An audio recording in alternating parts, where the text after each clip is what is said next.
pastor y su hija desaparecieron después de la iglesia en 1977. 27 años después, la madre cedió. Antes de sumergirte en esta historia, suscríbete y activa la campanita. Tu clic impulsa este mensaje de fe y sabiduría hasta los rincones donde más se necesita. Gracias por ser parte. Aún hoy, cuando el reloj marca las 6 de la tarde cada domingo, muchos vecinos de San Miguel de la Montaña aseguran escuchar, flotando en el aire, el eco de un viejo órgano desafinado y la voz cálida de un pastor que ya no está. Era 30 de octubre de 1977, un día en que el cielo parecía pintado de cobre y púrpura, las nubes corrían deprisa, como si presintieran lo que la tierra estaba a punto de perder. Dentro de la pequeña capilla de adobe, iluminada por velas temblorosas, el pastor Samuel Hernández dirigía el último himno de la tarde, Cuán grande es él, mientras su hija de 8 años, Abigail, agitaba una cinta rosada con inocente entusiasmo. Nadie sospechaba que aquella sería la última vez que la congregación vería a ambos con vida. Samuel era un hombre de fe inquebrantable y coraje singular. Predicaba con dulzura, pero denunciaba sin miedo las injusticias del pueblo. Su Biblia, siempre abierta sobre el púlpito, estaba llena de anotaciones en tinta azul, versículos subrayados con trazo firme, sobre todo Jeremías 1:8, no tengas miedo de ellos, porque yo estoy contigo para librarte, dice el Señor. Esa tarde, su esposa Miriam notó en sus ojos un brillo distinto, una sombra de preocupación que él intentó disimular tras una sonrisa. Antes del culto, él le había susurrado: «Cielo, siento que algo grande se aproxima, confía, pase lo que pase». Al terminar la liturgia, el atrio se llenó de risas y aroma a pan de elote recién horneado. Los niños corrían entre bancas, las mujeres comentaban recetas, los hombres hablaban de la cosecha de café. Samuel tomó la mano de Abigail y se apartó discretamente por el corredor de eucaliptos que ascendía al cerro detrás del templo. Miriam los vio alejarse, pensó que padre e hija buscaban un momento de oración privada, pero una corazonada le heló la sangre. Pasaron 10 minutos, luego 20. El sol se escondió tras los picos montañosos y tiñó el horizonte de rojo intenso. Inquieta, Miriam caminó hasta la parte trasera de la iglesia, no encontró a nadie. El silbido del viento entre los eucaliptos pareció responderle con un silencio aplastante. Corrió al estacionamiento, la vieja camioneta Ford de la familia seguía allí, polvorienta, con las llaves puestas. Miriam gritó los nombres de su esposo y de su hija hasta desgarrar su garganta. Nadie respondió. Desesperada, regresó y tocó la campana de bronce bajo el coro. El estruendo retumbó por todo el valle, llamando a los feligreses que ya regresaban a casa.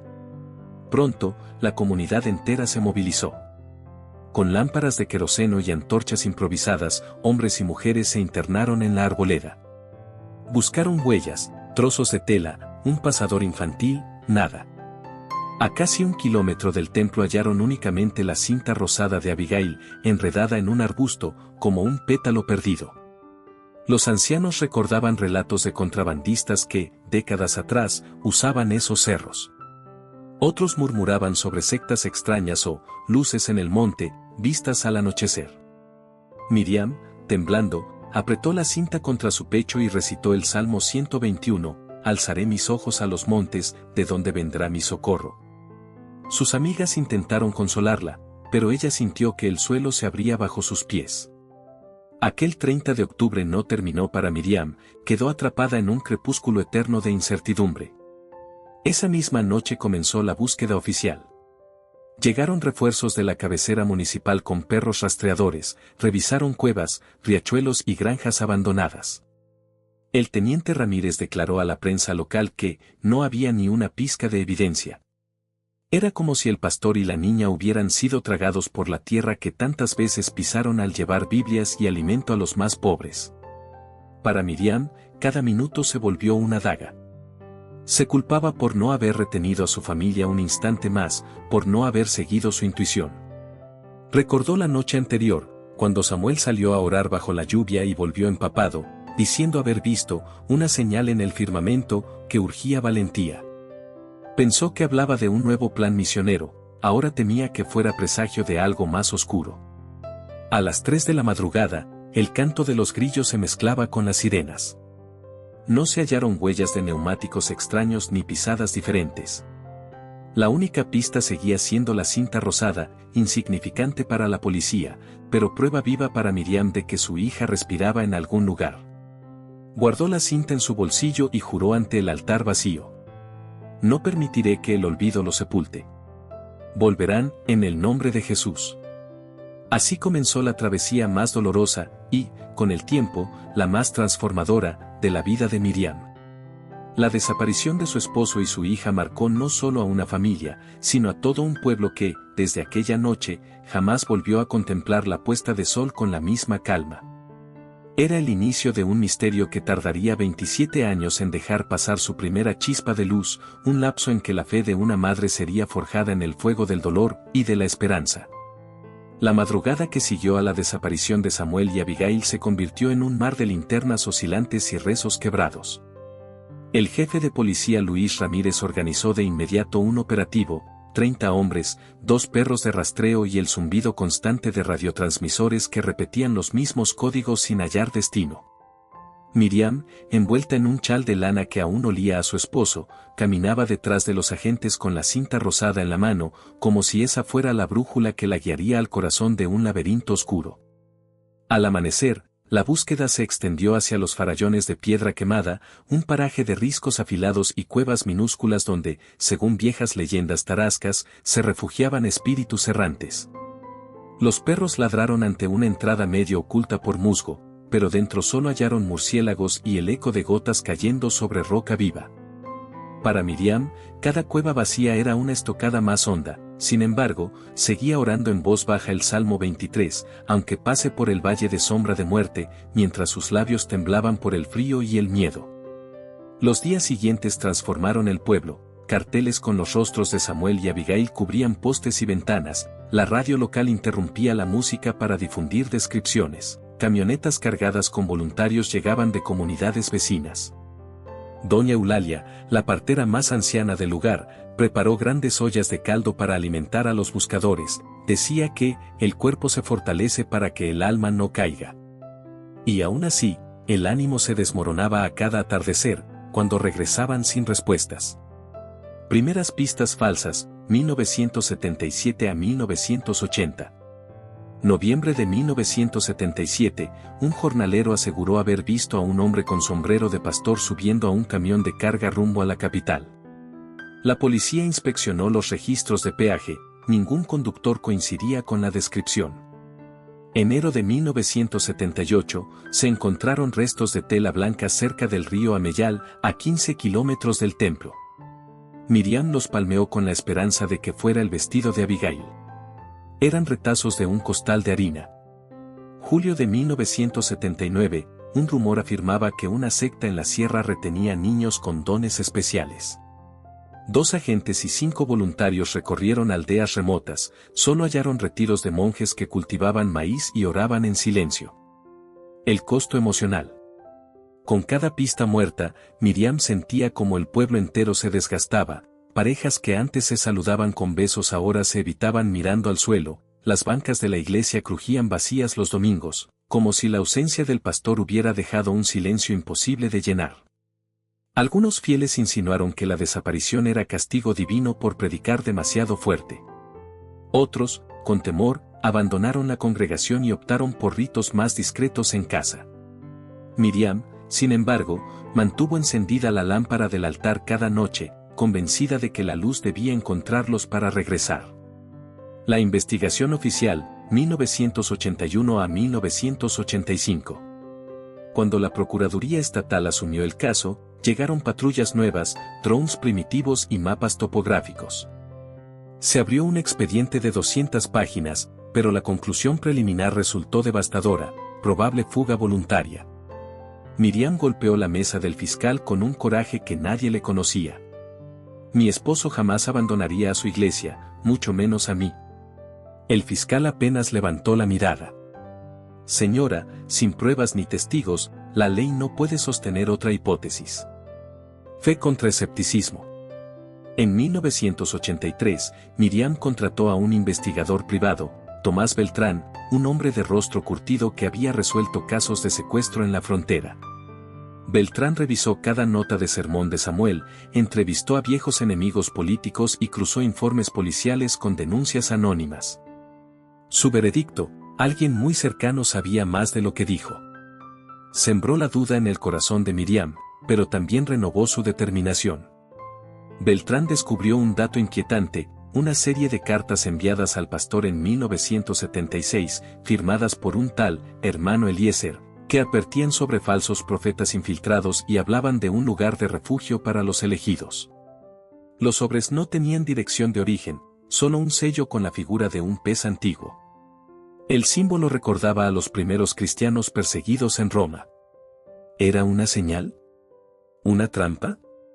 Miriam se aferró a la idea de que quizás Samuel había seguido esas instrucciones para proteger a su hija. La noche del 20º aniversario, octubre de 1997.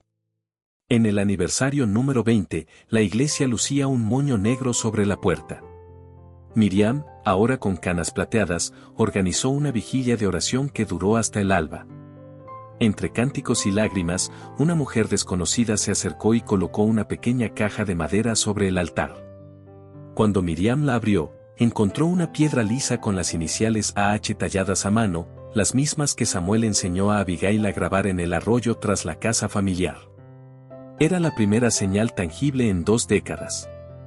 Pero la mujer había desaparecido antes de que pudieran preguntarle algo. Ese hallazgo avivó la esperanza.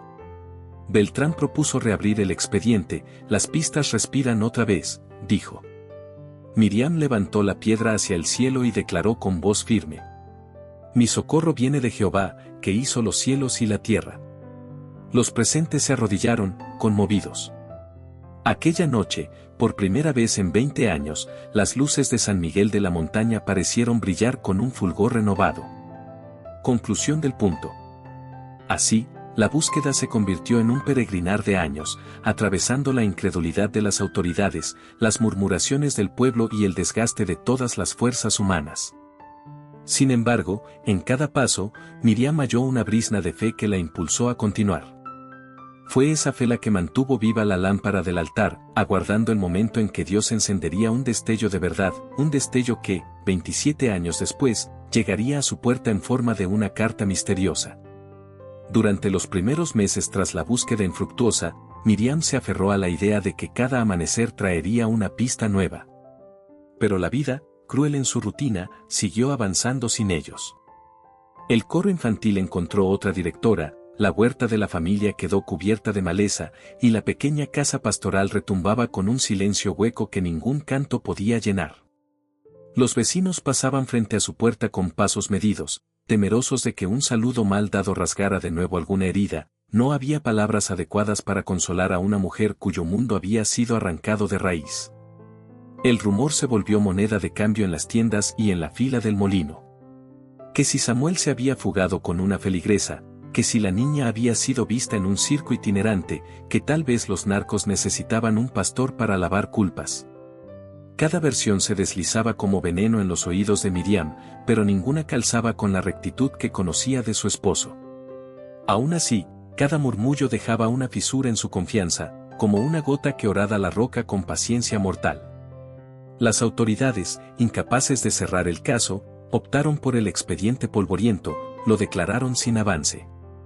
A partir de entonces, Miriam llegaba cada viernes a la comisaría a dejar una flor blanca en la recepción, recordatorio vivo de que la investigación no debía morir.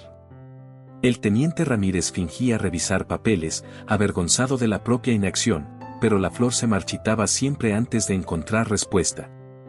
Con el paso de los años, Miriam cambió su sombrero de viuda reciente por una trenza plateada y manos curtidas de tanto vender pan de anís en la carretera. Con ese modesto ingreso, pagaba anuncios en radios comunitarias de los estados vecinos. Recorrió mercados y terminales, mostrando la cinta rosada y una fotografía casi desteñida de Abigail. La mayoría le ofrecía un Dios la bendiga acompañado de lástima, unos pocos, monedas, otros, miradas dudosas que preguntaban en silencio por qué no enterraba de una vez ese dolor. Las noches eran su peor enemigo. Sentada junto a la ventana, miraba los cerros ennegrecidos y preguntaba al viento si allí, entre las sombras, brillaban aún los ojos color miel de su hija.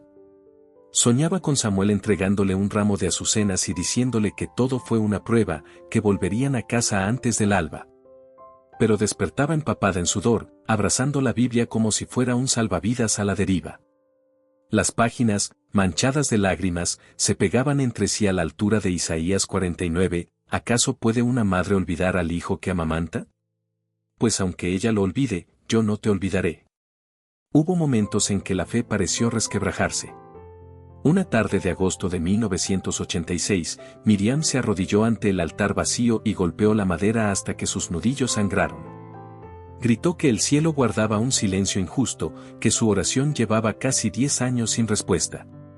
El eco de su propio sollozo la horrorizó, se sintió al borde de la blasfemia. Entonces, se levantó con las manos temblorosas, encendió una vela y prometió no dejar que aquella llama se apagara jamás, aunque le costara la última gota de esperanza. Los amigos fueron desertando con los calendarios. Quienes al inicio organizaban cadenas de oración se mudaron, envejecieron o simplemente se cansaron de la incertidumbre. La soledad comenzó a construir sus muros alrededor de Miriam, y ella aceptó el encierro como si fuera un monasterio. Al fin y al cabo, la ausencia era territorio sagrado donde todavía resonaban los nombres de Samuel y Abigail. Cierta madrugada, mientras preparaba café para espantar el insomnio, vio por la ventana un destello en el cerro. No era relámpago ni faro humano, era un fulgor azul, quieto, que palpitó 3 veces antes de desaparecer. Recordó las luces en el monte mencionadas por los ancianos y sintió un escalofrío recorriéndole la espalda. Tomó la chaqueta de Samuel y salió bajo la llovizna, decidida a trepar la vereda empinada. Avanzó casi 1 hora, su linterna apenas arañando la penumbra, hasta que el sonido de un tronco quebrándose la detuvo. El miedo la venció, comprendió que, si caía o se extraviaba, nadie acudiría en su auxilio. Retrocedió a casa con el pulso desbocado, pero con la certeza de que algo, o alguien, seguía allí arriba, observando. Al día siguiente, narró su visión a algunos vecinos. Ellos intercambiaron miradas cargadas de duda y compasión, concluyendo que la mente de Miriam flaqueaba tras tanto dolor. Ella, sin embargo, comenzó a anotar cada suceso extraño en un cuaderno, luces, voces lejanas, sueños recurrentes. Semanas más tarde, descubrió que la primera letra de cada apunte formaba, casi de forma casual, la palabra Abba. Lo tomó como señal de que el Padre Celestial seguía dialogando con ella en códigos misteriosos. Así transcurrió otro ciclo de estaciones, hojas secas barridas por viento frío, flores que brotaban sin permiso sobre tumbas. Miriam envejecía con dignidad silenciosa, mientras el pueblo, cansado de un misterio sin cuerpo ni culpable, optaba por archivarlo en la memoria colectiva como el caso del pastor fantasma. Pero el dolor no se archiva, se adhiere a la sangre y la transforma. En Miriam, aquel dolor se convertía poco a poco en una armadura invisible, forjada con oraciones y ausencias. Un día de junio de 1997, cuando el río traía el rumor lejano de tormentas, una niña de la catequesis le hizo una pregunta simple: ¿cómo suena la voz de Dios cuando responde? Miriam, sorprendida por la inocente audacia, respondió sin pensar: suena a un corazón que late cuando todo lo demás ha dejado de latir. Al pronunciar esas palabras sintió un temblor dulce en el pecho, como si el eco de su propia voz le recordara que su corazón seguía latiendo por 2 ausentes. Comprendió que, aunque la soledad pesara como granito, todavía era capaz de albergar un susurro de vida. En adelante, cada latido se convirtió en un reloj interior que marcaba el tiempo exacto de la espera, un compás silencioso que anunciaba a Miriam que el momento de la revelación se acercaba, aunque ella ignorara la forma que tomaría. Y mientras el pueblo dormía entre murmullos y leyendas, la madre desvelada atesoraba en su cuaderno la fe sin adornos ni certezas, sosteniendo la lámpara encendida con manos cansadas, lista para recibir la primera chispa de una verdad que llevaba 24 años gestándose bajo la corteza impenetrable del silencio. La mañana del 12 de febrero de 2004 empezó como cualquier otra. Miriam se levantó antes del alba, avivó las brasas del fogón y amasó pan de anís mientras las gallinas desperezaban sus alas en el corral. Había aprendido, después de 27 inviernos, a permitir que la rutina amparara su fragilidad. Cada gesto cotidiano era una oración silenciosa que sostenía la lámpara encendida por Samuel. El pueblo, sin embargo, ya casi no pronunciaba su nombre. Los años habían convertido la desaparición en una leyenda que se contaba a los forasteros sin demasiada convicción, como quien refiere un fantasma que jamás vio. Y aún así, Miriam continuaba sacudiendo el polvo de los bancos de la iglesia, rellenando la jarra de agua bautismal, reparando el borde astillado del cáliz, porque sentía que algún día los pasos de su esposo y de su hija resonarían otra vez sobre aquellas tablas viejas. Aquella mañana, mientras el sol apenas insinuaba un resplandor tímido tras los eucaliptos, Miriam escuchó un golpe breve en la puerta principal. No era el llamado impaciente de un feligrés ni el saludo cantarín de los niños del catecismo, fue un roce seco, como si alguien hubiera deslizado algo bajo la madera y escapado sin dejar rastro. Con las manos aún cubiertas de harina, fue hasta la entrada y vio un sobre de papel manila, doblado en sus extremos. No tenía sello postal ni remitente. La única marca era un dibujo a lápiz de un pez antiguo, idéntico al que aparecía en las cartas misteriosas dirigidas a Samuel casi 30 años atrás. El aliento se le congeló antes de que pudiera articular palabra. Respiró hondo, sujetó el sobre contra el pecho y se arrodilló junto al umbral, consciente de que esas fibras sencillas contenían el peso de todo su pasado. Volvió a la cocina y se sentó junto a la mesa, temblando. Recordó las veces que abrió sobres con esperanzas que acabaron desmoronadas, pero esta vez había una energía distinta, un murmullo interior que le decía adelante. Rompió con cuidado el borde y deslizó el contenido, una fotografía, una sola página escrita a mano y un mechón de cabello castaño atado con un listón desgastado por el tiempo. La imagen, descolorida y granulada, mostraba a una mujer de pie frente a una pared de adobe. Los ojos, grandes y luminosos, tenían exactamente el tono miel que Miriam veía cada noche en sus sueños. El mechón, ya no del rubio infantil sino de un tono más oscuro, desprendía un delicado aroma a lavanda. Durante un instante que pareció infinito, Miriam olvidó cómo respirar. Abigail. Las letras en la hoja temblaban bajo la luz vacilante de la lámpara de queroseno. Mamá, estoy viva. Perdón por el silencio. Pronto sabrás toda la verdad y comprenderás. Confía en el Señor, igual que papá confió. Cuando suene la campana mayor al cumplirse la luna nueva, acude al lugar donde los eucaliptos forman una cruz. Yo estaré allí. No había firma ni fecha, pero el trazo firme y alargado coincidía con la escritura que Abigail aprendió de niña. La mayúscula terminaba en una pequeña espiral que solía dibujar en sus cuadernos de catequesis. Miriam apoyó la frente sobre la mesa y lloró con un sollozo que no sabía si era de alivio o de terror. El sonido se deslizó por las paredes vacías y pareció sacudir los cimientos de la casa. Cuando alzó la mirada, la primera reacción fue correr hacia la calle y buscar a la persona que pudo haber dejado el sobre, pero un silencio denso envolvía la aldea. Solo el zumbido de un colibrí flotaba entre los geranios del jardín. Entonces entendió que no debía buscar con los pies, sino con la fe. Abrazó la fotografía contra su corazón y cayó de rodillas frente al viejo reclinatorio, donde el polvo cubría la Biblia abierta en Jeremías. Durante minutos, horas tal vez, murmuró palabras que mezclaban gratitud y temor. Pensó en Samuel. Si aún viviera, ¿habría enviado aquel mensaje? El recuerdo de su voz le susurró, confía. Y confió. El día transcurrió con lentitud insoportable. Cada golpe de la campana del ayuntamiento la hacía saltar, cada sombra que se proyectaba contra la ventana le parecía el perfil de un mensajero celestial. Antes de la puesta de sol, reconstruyó mentalmente todos los lugares donde los eucaliptos crecían en línea recta, pero solo uno formaba una cruz, la ladera detrás del templo, donde Abigail perdió su cinta rosada. Su corazón latía con la fuerza de un tambor ritual, martillando un compás que dictaba la proximidad de un milagro largamente anhelado. La espera se prolongó hasta la noche de luna nueva, 13 días después. Miriam apenas comió, apenas durmió, pasaba las horas rezando, cosiendo el dobladillo de un vestido que había guardado para Abigail, como si aquel acto amoroso fuera un conjuro contra la duda. Cuando la campana mayor anunció las 9 en punto, un silencio sobrenatural se extendió por el valle, ni grillos ni viento, solo el latido de su propio pecho. Se cubrió con su chal, tomó una linterna y el vestido envuelto en papel de seda y emprendió el sendero que ascendía entre los eucaliptos. La oscuridad parecía dispuesta a tragarla, pero cada paso se sentía guiado por una mano invisible. Al llegar al claro donde los troncos se cruzaban como brazos orantes, apagó la linterna. La negrura era casi total, salvo por el reflejo pálido de la Vía Láctea.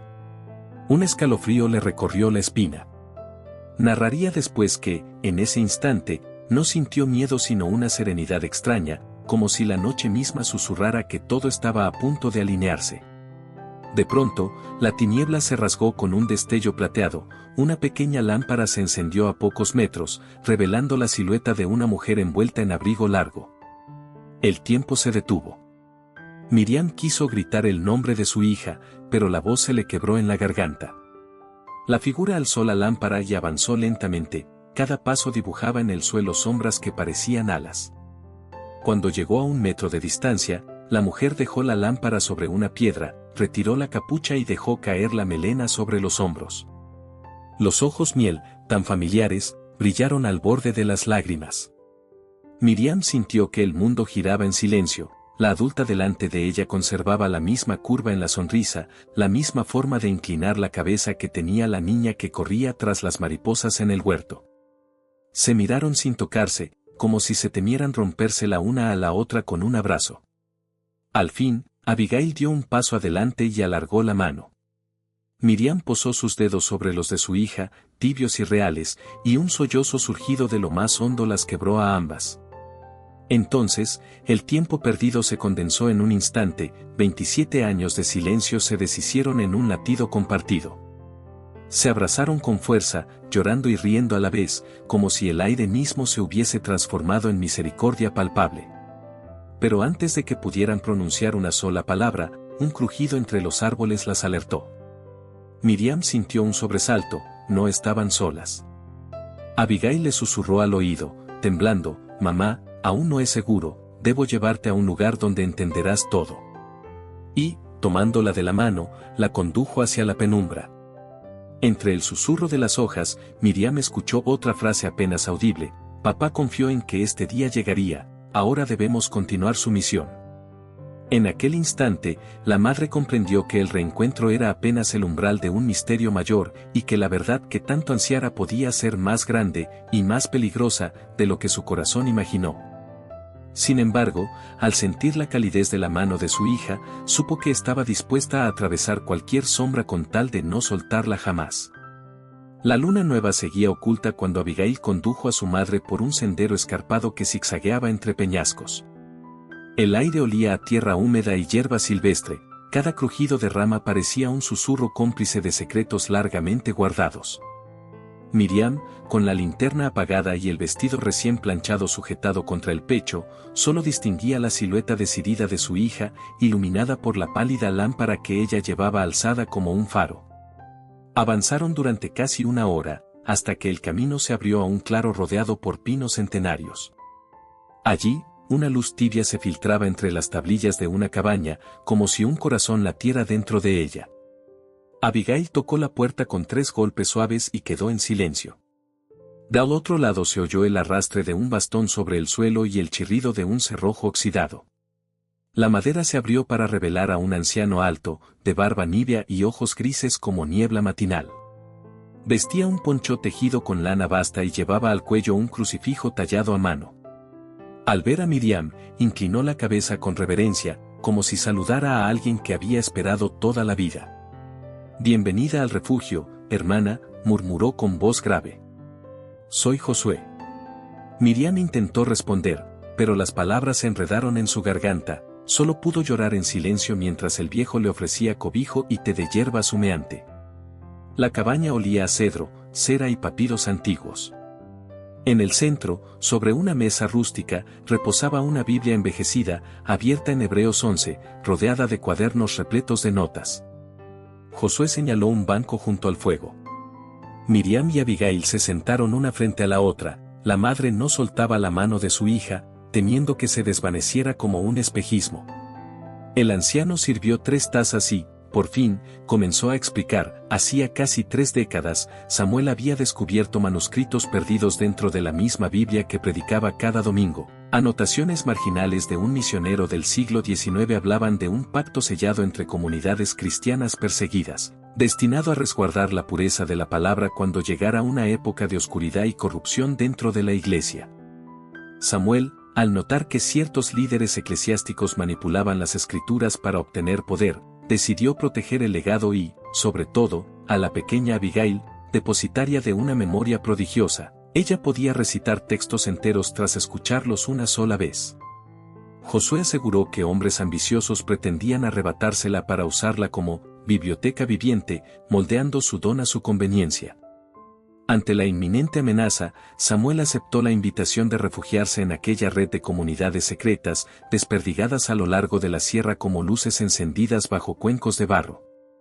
Miriam cerró los ojos, recordando la preocupación que había visto en su esposo el último domingo. Entendió al fin que no había sido cobardía ni abandono, había sido un sacrificio desesperado.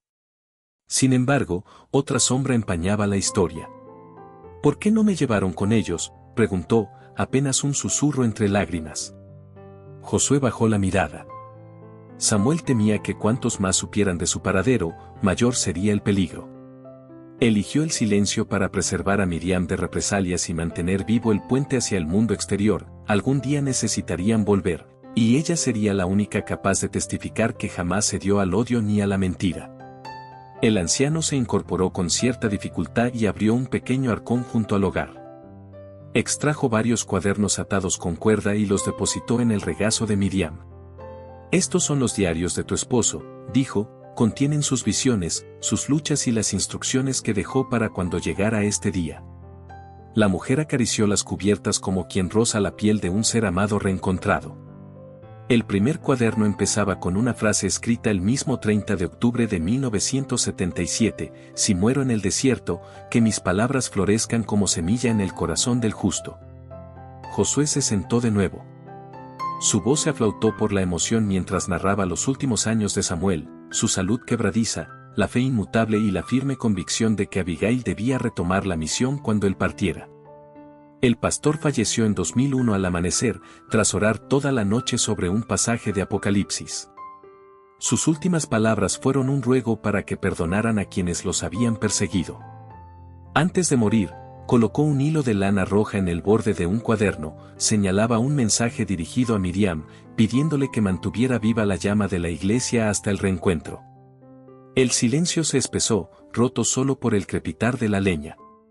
Miriam acarició la mejilla de Abigail, maravillada por la serenidad que emanaba de ella.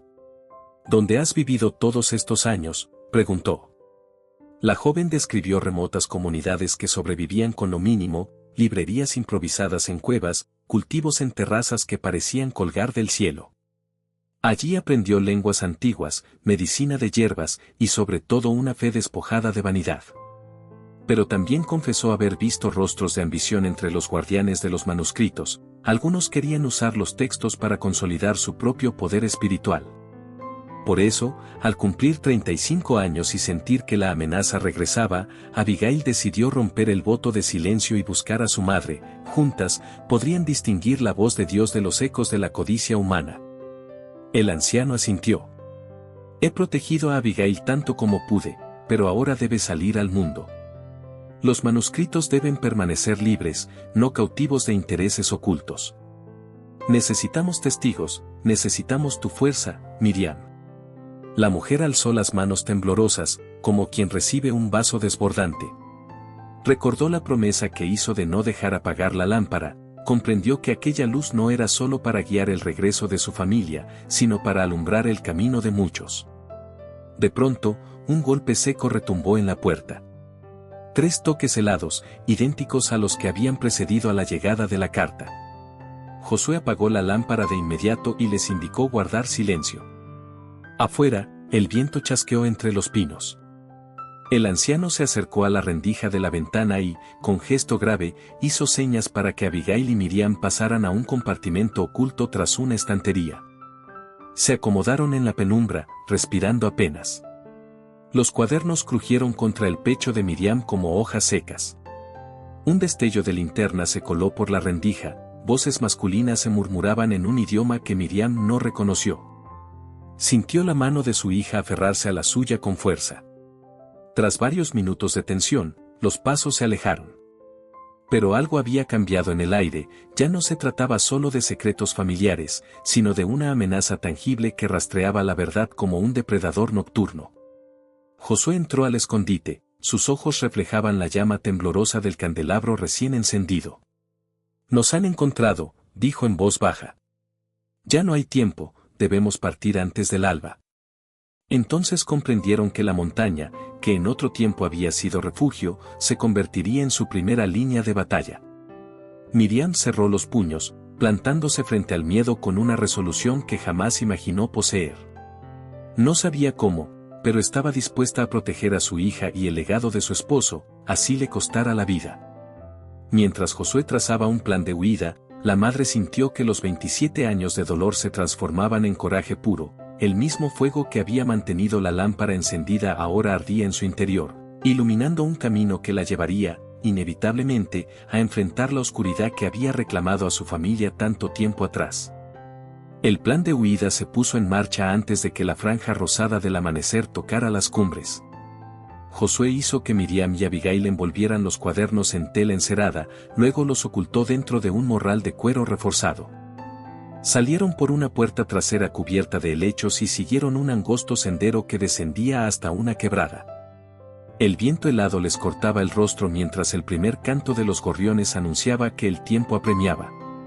A sus espaldas, la cabaña quedó en penumbra, como un latido que se extinguía lentamente. La montaña, que durante años los protegió, les exigía ahora una despedida sin miradas atrás. Caminaron toda la mañana evitando caminos principales. Josué conocía atajos entre laderas y cañadas que ninguna patrulla podía rastrear. Cada tanto se detenía, inclinaba la cabeza y escuchaba el murmullo del bosque, como si pudiera leer en el crujir de las ramas el avance del peligro. Miriam apenas respiraba, su mente repicaba con preguntas que se arremolinaban sin respuesta. ¿Quiénes eran los hombres de la linterna? ¿Qué ambición los guiaba? ¿Qué contenían aquellos manuscritos tan valiosos como para costar la vida de un pastor? Al caer la tarde alcanzaron un viejo molino abandonado junto a un río serpenteante. Josué empujó la trampilla corroída y los condujo a un sótano seco, reforzado con vigas recientes. Había colchonetas, un hornillo y bidones con agua. Encendieron una lámpara de aceite y, por fin, tomaron aliento. El anciano sacó de un cajón polvoriento un paquete envuelto en lino. Lo colocó sobre una mesa improvisada y, con manos temblorosas, desanudó la cuerda. Dentro, reposaba un pergamino amarillento, cubierto de caracteres hebreos y griegos entrelazados con símbolos cristianos primitivos, el pez, el alfa y la omega. Este, susurró Josué, es el corazón del misterio que Samuel descubrió. Miriam se inclinó, tratando de descifrar las líneas borrosas. Abigail, que había estudiado lenguas antiguas, deslizó un dedo por los márgenes. Explicó que el pergamino era una copia temprana de un texto apócrifo atribuido al profeta Habacuc. Profetizaba una época en que el poder religioso se confundiría con el poder político y advertía que la voz de los humildes sería silenciada para ensalzar el eco de los poderosos. El escrito concluía con una promesa: un remanente fiel preservaría la palabra, aun si debía ocultarse en cuevas, montañas y desiertos, esperando el amanecer de justicia. Cuando Samuel cotejó el pergamino con pasajes canónicos, encontró paralelos inquietantes con sus propias visiones. Cada madrugada, anotaba sueños en los que veía congregaciones enteras sometidas a la voluntad de líderes corruptos. Las anotaciones detallaban fechas, nombres y lugares donde comenzaban a surgir alianzas turbias entre predicadores y caciques locales. Samuel comprendió que el pergamino no era solo un objeto histórico, sino un espejo donde se reflejaba la amenaza que ya se cernía sobre su iglesia. Abigail abrió uno de los cuadernos de su padre y leyó en voz alta: Si la verdad se convierte en mercancía, ¿qué valor tendrá la gracia? Si la fe se arrienda al mejor postor, ¿quién escuchará al huérfano y a la viuda? He visto templos alzarse como fortalezas de oro, pero sus altares están vacíos de amor. Miriam sintió un temblor recorrerle la espalda. Cada frase era una flecha dirigida a su corazón de madre y creyente. Recordó las sospechas que Samuel compartió la víspera de su desaparición. Hombres influyentes planeaban usar la iglesia para lavar dinero y legitimar negocios sucios. Él había recibido ofertas encubiertas para modernizar la comunidad a cambio de silencio ante ciertos abusos. Su negativa lo convirtió en blanco. Entonces Josué reveló la pieza que faltaba al rompecabezas, un nombre, Fraternidad Lumen, una hermandad clandestina que, bajo apariencia de piedad, financiaba operaciones de tráfico de arte sacro, falsificación de reliquias y manipulación de diezmos. Algunos líderes locales eran miembros, necesitaban un pastor carismático como Samuel para convencer a la feligresía de entregar donaciones que terminarían en cuentas opacas. Al descubrirlos, Samuel los enfrentó. La amenaza fue clara: o cooperaba, o ellos cuidarían de su familia. Samuel no se doblegó. Planificó la fuga con ayuda de Josué y otros guardianes de los manuscritos.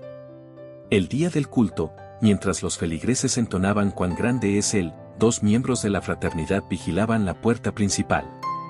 Samuel utilizó una salida trasera que solo él y Miriam conocían, pero él temía que, si su esposa lo acompañaba, la fraternidad tomara represalias contra el pueblo entero. Sacrificó la unidad familiar convencido de que, algún día, la verdad los reuniría. Miriam, con lágrimas silenciosas, perdonó en ese momento cualquier atisbo de duda que hubiese abrigado en su corazón. Sentía el amor de su esposo vibrar en cada línea escrita, como si él le hablara desde el cielo: confía. El plan de Dios nunca deja cabos sueltos. Entretanto, el peligro crecía. Josué informó que la fraternidad Lumen había interceptado rumores sobre el reencuentro de madre e hija. Creían que Miriam poseía las cartas originales, capaces de exponerlos. Querían los manuscritos para siempre, incluso si debían destruir cualquier vida en su camino. Abigail apretó la mano de su madre, el mismo don de memoria que la hacía valiosa ahora la convertía en objetivo. «No podemos huir eternamente», susurró Abigail. «Papá no escondió estos escritos para que se pudrieran en un sótano. Tenemos que sacarlos a la luz». Miriam la miró con mezcla de orgullo y temor. Comprendió que la misión no era guardar la verdad, sino proclamarla. Sintió el peso de los años caer de sus hombros, el dolor se transmutó en propósito. Su voz, que durante décadas solo recitó súplicas en la penumbra, emergió firme. «Entonces lo haremos. Pero no con odio ni venganza. Lo haremos con la fuerza del Evangelio, con luz, no con puños». Pasaron la noche elaborando un plan. Josué contactaría a periodistas de investigación dispuestos a verificar la autenticidad de los manuscritos. Miriam y Abigail prepararían copias facsímiles para compartir con teólogos reconocidos. Cuando sonara la campana del siguiente domingo, anunciarían a la congregación que la iglesia reabriría sus puertas no para negocios oscuros, sino para recuperar su vocación de servicio y verdad. Mientras redactaban la declaración pública, Miriam recordó el mechón de cabello que acompañaba la carta: era un símbolo de vida preservada a través del tiempo. Cortó un pequeño hilo de la tela encerada y lo ató alrededor del mechón, sellándolo con una oración: que cada palabra honesta, cada acto de valentía, sirviera para entrelazar pasado y futuro bajo la gracia de Dios. Al despuntar la aurora, un gallo cantó a lo lejos. No era un canto cualquiera, fue un clarín que les recordó la negación de Pedro y la posterior redención. Siempre hay oportunidad de volver a comenzar. Miriam tomó la mano de su hija y sintió en su piel la misma calidez de la niña que perdió. Levantó la vista al cielo y vio cómo las primeras luces pintaban de oro el correr del río. En ese instante, supo que la verdad, aunque amenazada, ya había empezado a brillar. No muy lejos, un motor arrancó en la carretera, siluetas vestidas de oscuro encendieron faros que cortaron la penumbra del bosque. La fraternidad Lumen se acercaba. Miriam no tembló. Cerró el cuaderno, se lo colgó al cuello como un relicario y, con voz serena, citó en silencio Isaías 60:1, «Levántate y resplandece, porque ha venido tu luz, y la gloria del Señor ha amanecido sobre ti». La verdad estaba en marcha, y nada, ni siquiera la noche más densa, podría sofocar su fulgor. La noche se retiró a regañadientes, como si temiera revelar el desenlace de una obra demasiado tiempo ensayada. Miriam, Abigail y Josué salieron del molino antes de que los primeros rayos tocaran el agua del río. Llevaban los cuadernos originales bien ceñidos al pecho y varias copias ocultas entre las dobleces de sus ropas. El plan era simple y arriesgado: atravesar el valle hasta la vieja escuela rural, donde los guardianes de la montaña habían instalado una pequeña imprenta manual. Allí, al amparo de los muros de adobe, multiplicarían los manuscritos para dispersarlos como semillas antes de que la fraternidad Lumen cerrara el cerco. Avanzaron por senderos que serpenteaban entre matas de lavanda y piedras cubiertas de líquen. Aún con el miedo pisándoles los talones, Miriam notó que sus pasos ya no pesaban como antes. Cada metro recorrido se sentía ligero, como si los recuerdos de dolor se hubieran transformado en alas. En medio del trayecto pasaron frente a la fachada derruida de una capilla abandonada. El altar, aún erguido bajo un arco sin techo, conservaba tallada la frase «La verdad os hará libres». Miriam se detuvo un segundo para rozar esas letras con la yema de los dedos y, al hacerlo, recordó la voz de Samuel: «La verdad encadena al mentiroso, pero al humilde le abre puertas». Siguió adelante con renovada confianza. En la escuela, los esperaba Ismael, un tipógrafo canoso de manos manchadas de tinta, y María Luz, una profesora jubilada que conocía bien los engranajes de la imprenta. Apenas entraron, pusieron a calentar un hervidor de agua y desplegaron lámparas de aceite sobre mesas improvisadas. Josué revisó el perímetro. Abigail entregó a María Luz las copias facsímiles para empezar a escanearlas en un viejo equipo que funcionaba a pedal y batería solar. El zumbido del aparato, mezclado con el golpeteo monocorde de tipos móviles, se convirtió en una letanía que marcaba la urgencia del momento. Pero no tardó en oírse el sonido áspero de neumáticos sobre grava. Por una rendija de la ventana, Ismael divisó dos camionetas sin placas, negras como cuervos. Del interior bajaron hombres trajeados, gafas oscuras a pesar del amanecer, y un emblema en la solapa, una antorcha estilizada dentro de un círculo, el sello de la fraternidad Lumen. Josué apagó las lámparas y, en susurros, delineó un último recurso: ganar tiempo mientras Miriam y Abigail escapaban por la puerta trasera con al menos una sección de los manuscritos. Sin embargo, Miriam se negó a volver a correr. Llevaba 27 años huyendo de la incertidumbre, no soportaría que la verdad se callara otra vez. Inspiró profundo y miró a su hija, que mantenía la vista fija en la puerta, el pulso firme como el tronco de un roble joven. Entre ellas intercambiaron un asentimiento silencioso: nadie más sacrificaría la voz por miedo. Se encaminaron hacia la entrada principal y, cuando los hombres derribaron el cerrojo, la lámpara que Miriam mantenía oculta tras su chal iluminó los cuadernos abiertos sobre una mesa. Las letras parecieron chispear como brasas encendidas. El líder del grupo, un hombre corpulento de mirada fría, exigió los documentos con voz almibarada: «Hermanas, estamos aquí para evitar que se difunda información errónea que confunda a los fieles». Miriam levantó la mano, impidiendo que Josué respondiera, volvió el cuaderno hacia el recién llegado y leyó con voz clara: «Si la fe se arrienda al mejor postor, ¿quién escuchará al huérfano y a la viuda?». El eco de su propio coraje rebotó en las paredes de adobe y se plantó como un muro entre la verdad y la ambición. Por un instante, el silencio fue tan denso que hasta el polvo pareció suspendido. El hombre dio un paso al frente, pero en ese momento se oyeron voces afuera. Vecinos del valle, alertados por María Luz, llegaban con cacerolas que golpeaban como tambores, lámparas improvisadas y el fuego de una indignación que no conocía jerarquías. Ancianos, campesinos, comadronas con pañuelos, todos se alinearon frente a la escuela, formando un cordón humano que gritaba al unísono: «La luz no se esconde». El líder de la fraternidad midió la creciente multitud, calculó los riesgos y, con la bilis contenida tras una sonrisa crispada, ordenó la retirada. Los motores rugieron campo abajo, perdiéndose entre nubes de polvo y promesas de venganza. El pueblo irrumpió en la escuela. Algunos lloraban de alivio, otros reían con incredulidad. Los cuadernos pasaban de mano en mano como pan recién horneado, cada página era bendecida con lágrimas, susurros de «Gloria a Dios» y la determinación férrea de salvaguardar aquel tesoro. Ismael y María Luz reiniciaron la impresión, un enjambre de voluntarios se turnaba para pedalear el generador. Miriam, exhausta, se dejó caer sobre un banco escolar y, por primera vez en casi 3 décadas, sintió como el peso del mundo se le escurría de los hombros. Cuando las primeras 100 copias estuvieron listas, Abigail las enrolló y ató con cintas rojas, símbolo del hilo que Samuel colocó en su cuaderno para señalar a Miriam. Cada rollo llevaba estampado el pez antiguo, no como marca clandestina sino como recordatorio del compromiso original de los primeros cristianos, llevar esperanza donde solo había miedo. Una comitiva improvisada partió rumbo a la cabecera municipal, otra hacia la radio comunitaria, otra al seminario teológico del estado. La verdad, finalmente, se diseminaba como polen llevado por el viento. Al atardecer, la campana de la iglesia de San Miguel de la Montaña volvió a sonar. El bronce, olvidado y cubierto de telarañas, vibró con un brillo casi dorado bajo el sol que se despedía.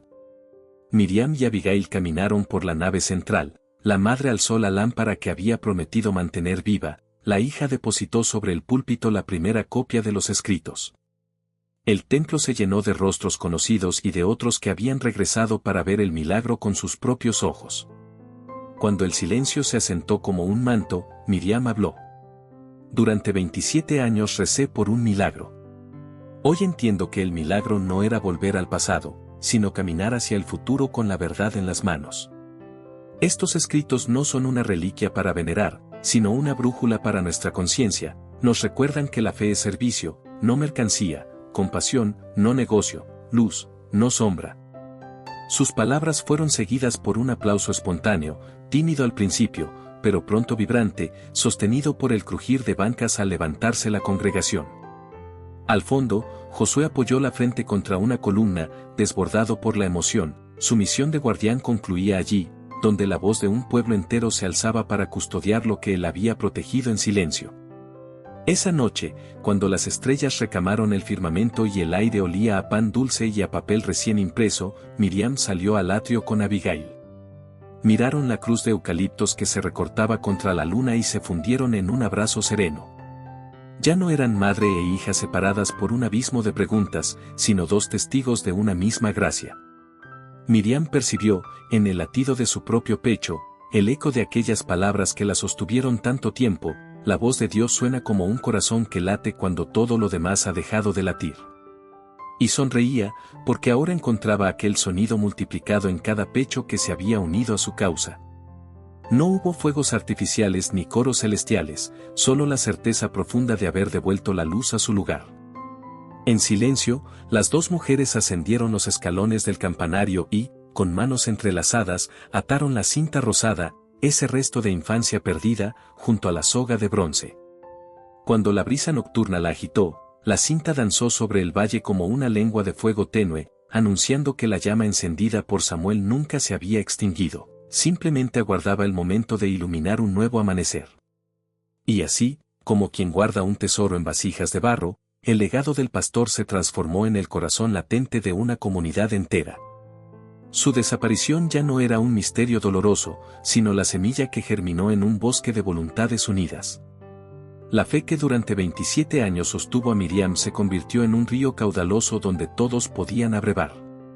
Y la montaña, testigo mudo de secretos y promesas, se vio finalmente inundada por un canto que resonó más allá de sus laderas, un aleluya que celebraba la verdad recuperada y el renacer de la esperanza. Si esta historia tocó tu corazón, déjanos tu comentario y comparte este video para que más personas descubran el poder de la fe y el amor verdadero. Gracias por estar con nosotros y nos vemos en la próxima historia.